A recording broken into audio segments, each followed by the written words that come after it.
Phil here again, and today we're going to be looking at the Centurion 9A. Now, the Centurion is my favorite inner sphere mech, hands down. I know a lot of you have seen me rolling with the Hunchback and the Cataphract. Well, I just want to bring back some love to the Centurion because I used to pilot this specifically all the time.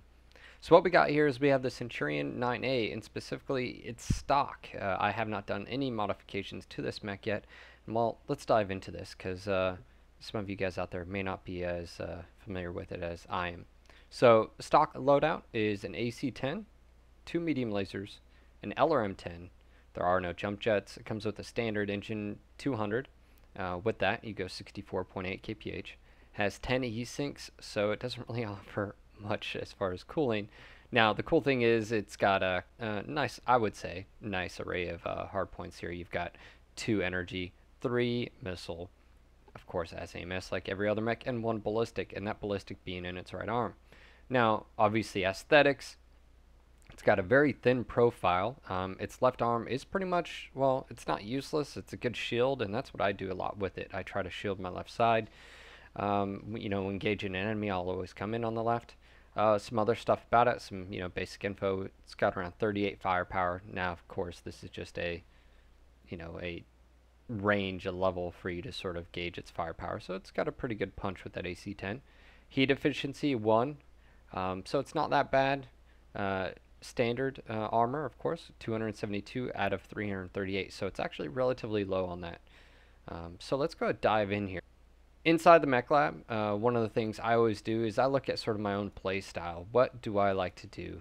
Well, I do like energy weapons, so that being said, I'll probably keep these 2 medium lasers. I do like it running a little bit cooler, so I'll probably drop some double heat sinks in it. I don't like the LRM-10. I'm going to go ahead and strip that off.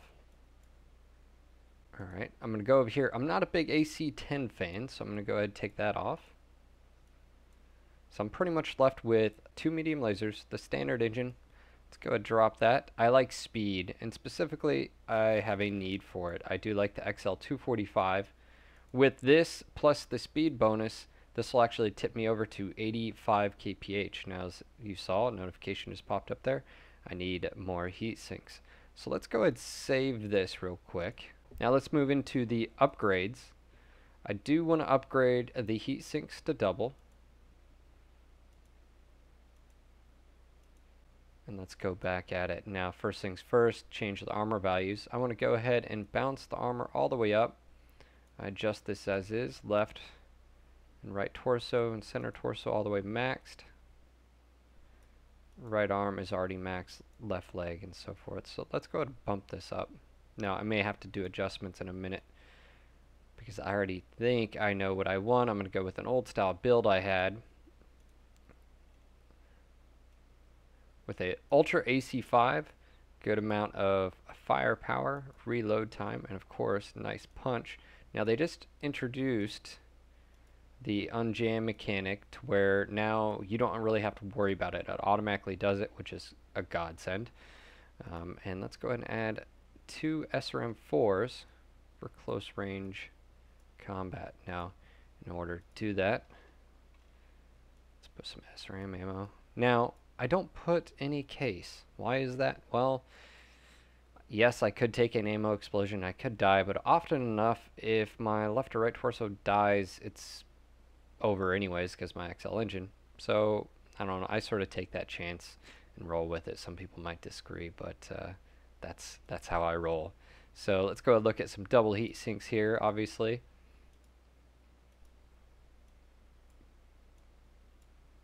And then obviously I'm at 49.6 kph. Now, because I don't need all of the armor in this arm because it just sort of gets blown off, what I'm going to do is I'm going to bump this down, get another ton out of this build. Well, let's see, what do I want to do? Let's go with more UAC5 ammo.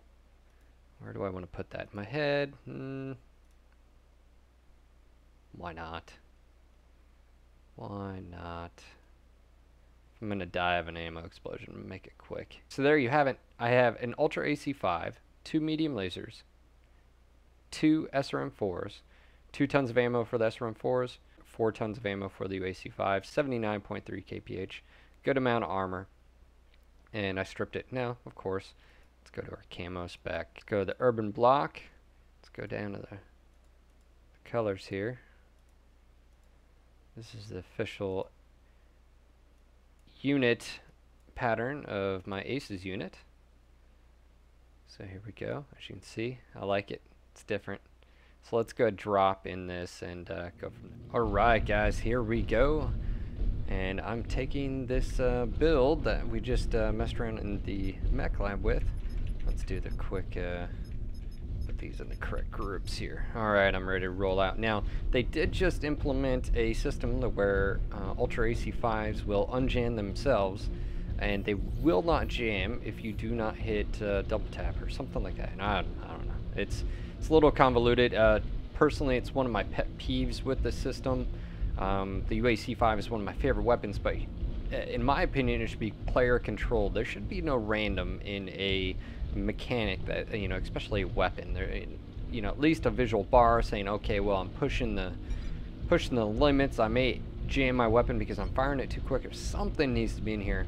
But that's really the only critical thing I have when it comes to MWO. Really, that's my only pet peeve, and that's because, well, they messed up my favorite weapon. Alright, here we go. With the UAC5, I do have a pretty good distance of range. 600 meters. It will go further than that as well. I just have to sort of...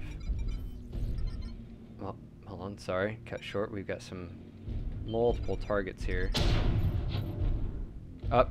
Weapon jammed. You guys just saw that. I fired once, and my weapon jams. Wow. Like, is there any... I just don't understand the mechanic behind that. It's frustrating. Oh well. Move past it. Adapt and overcome, Marine. Adapt and overcome. Alright, so here we go. I'm gonna go help out my buddies. They've got a cicada and some other vehicles over here. Oh, I just dropped down in a... Glad that's not a place you can't get out of. Alright, so we're already up 1-0. You see a lot of ECM going on over here. So, well, let's get into it. I do have my field of view pulled back. You can easily configure your user config file. Maybe we'll have a quick tutorial about how to do that. I just feel like the current stock field view just sort of presses you right up against the viewport. It doesn't really help me, you know, so that's what I did. I modified it. Alright, we've got a cicada right here. We've also got a Jenner. Let's dive in here. Let's see what trouble we can cause. Oh no, my buddy, no, see, he ran right in front of me. Can't do it. Nope. In the wing. Alright.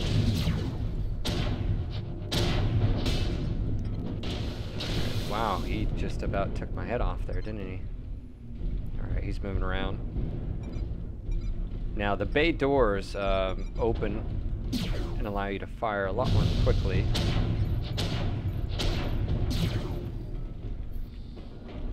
For the SRMs. SRM for the Centurion, Catapult. There's a few others that their door flaps. It's like armor protection. Open up. And you can leave them open. Oh.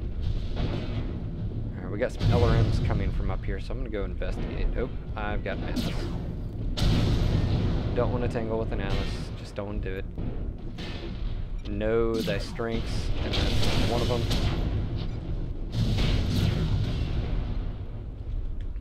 Alright. Now I got buddies here. Now we can mess with an Atlas. Where are you?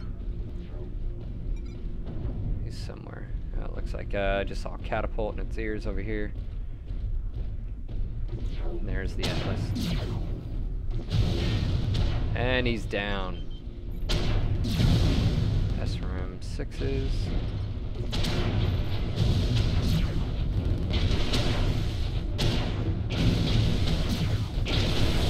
Obviously, you have a lot of maneuverability with that arm. One of the things right now is if you're too close to a building and you go to engage it, it might fling you around. It's a known issue. They're working on it. Sometimes it's annoying because you'll go line up a shot and you're too close and bam, you just like aim for the moon. You didn't mean to. Alright, weapon is jammed. Took him out. Obviously, collision needs to be implemented again. It would negate a lot of these light mechs just basically being superheroes. And we know the days tripping will come back.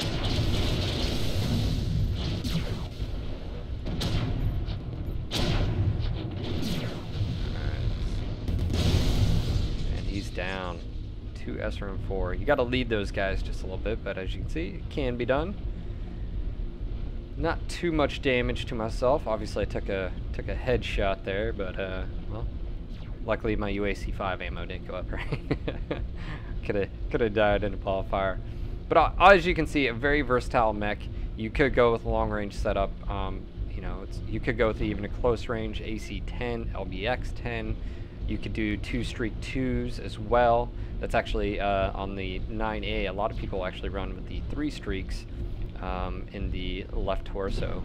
So just keep that in mind. Give it a try if you haven't. The Centurion 9A is by far my favorite Centurion build. And, well, let's see. This guy's AFK.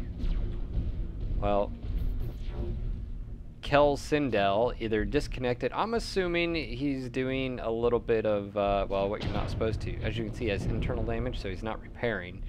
He's dropping. He's just AFK. And, well, yeah, these guys. What can he do, right? Hey, guys, this has been an introduction to the Centurion 9A. I hope you at least check out this build. If you liked the paint scheme, you can even try to, you know, copy that. That's fine, too. But, again, look forward to doing more tutorials with you guys. Until next time, Mech Warriors. Live from the Outreach Studios around the world.